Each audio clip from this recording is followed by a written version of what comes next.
Hello. I hope you all are doing well. Let's do section 2.1 about descriptive statistics.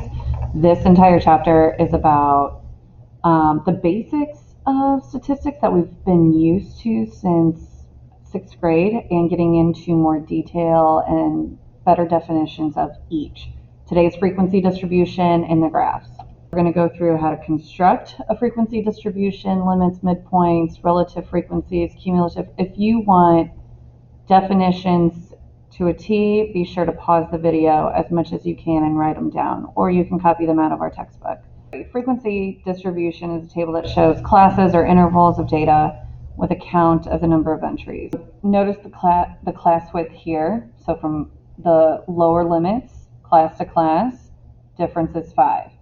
Don't go from lower limit to upper limit. Realize that the class width is from 2 lower limits, or you could say 2 upper limits, but don't go lower to upper. All the lower limits are on the left, all the upper limits are on the right.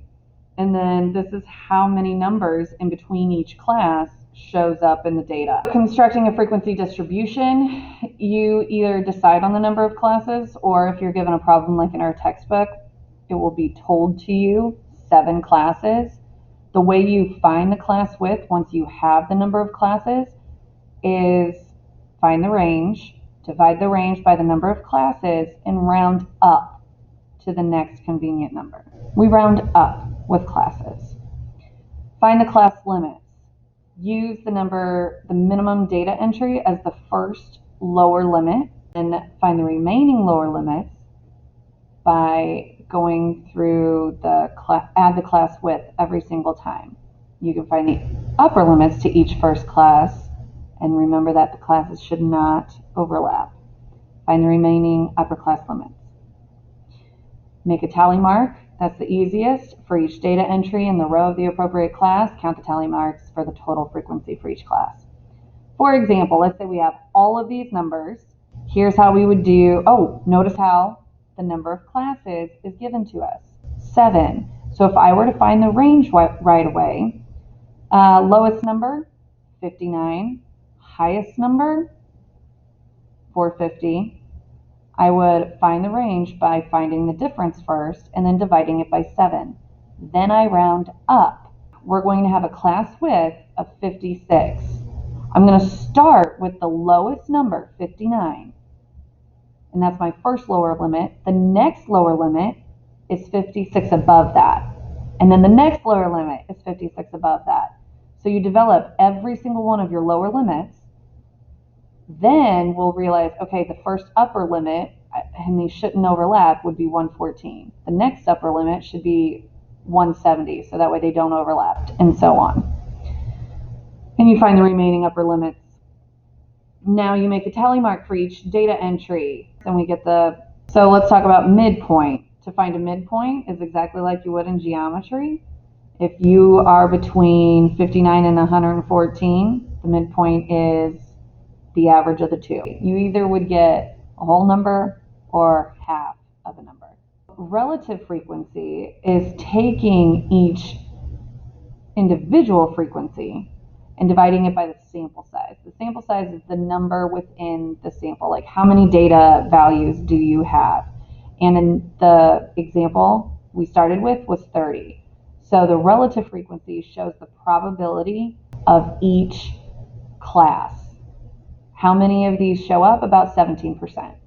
Cumulative frequency starts with your first, and then you add on each frequency.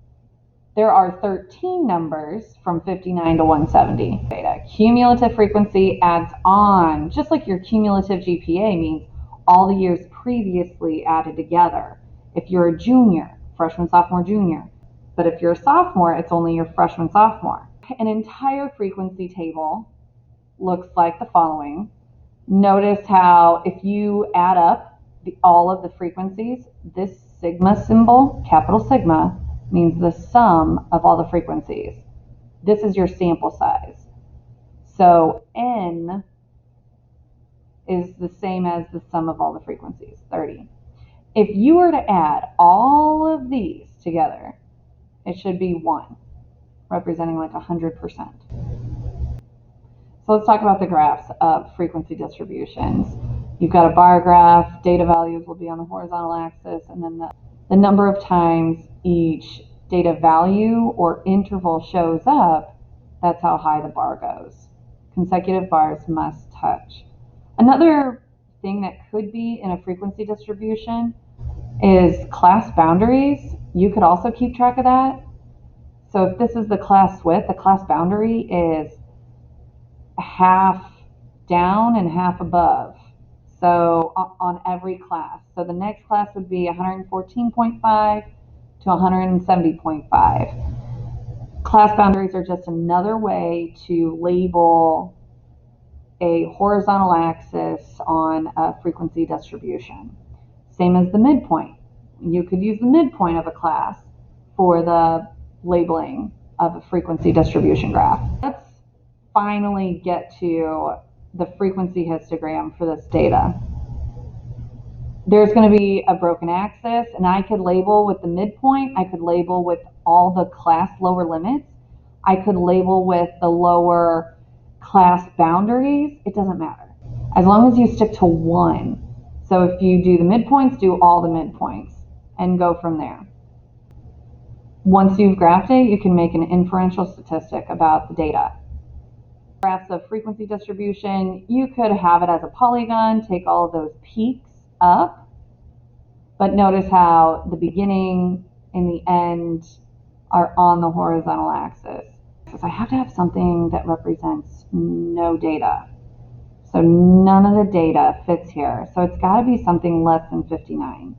One way we could do that is taking the class width, so the difference between each midpoint or the difference between each lower class limit, and go one less than 86.5. 86.5 minus the class width.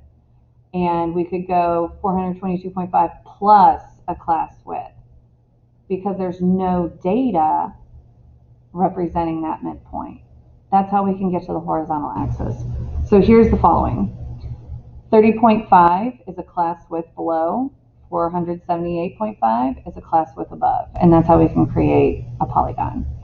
Relative frequency histograms, that's where you take each individual frequency divided by the number within the sample. If I take the relative frequencies, notice how none of them are above 1.0. So now we're going to see the y-axis look more decimals.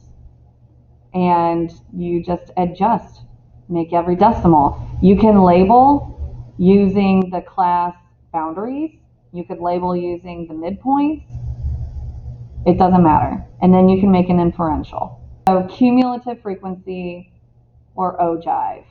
There's another way to graph it. And notice how this is the trend. You start on the horizontal axis and you should end up, because that means you are cumulatively rising. The horizontal scale consists of the upper class boundaries. The graph starts at the lower boundary of the first class, cumulative frequency is 0, and ends at the upper boundary at the last class. If I start at 58.5, there's going to be nothing or no data in that. And as I go through the other upper class boundaries, it rises. Today, I want you to concentrate on frequency distributions, reading and creating in Khan Academy. See ya.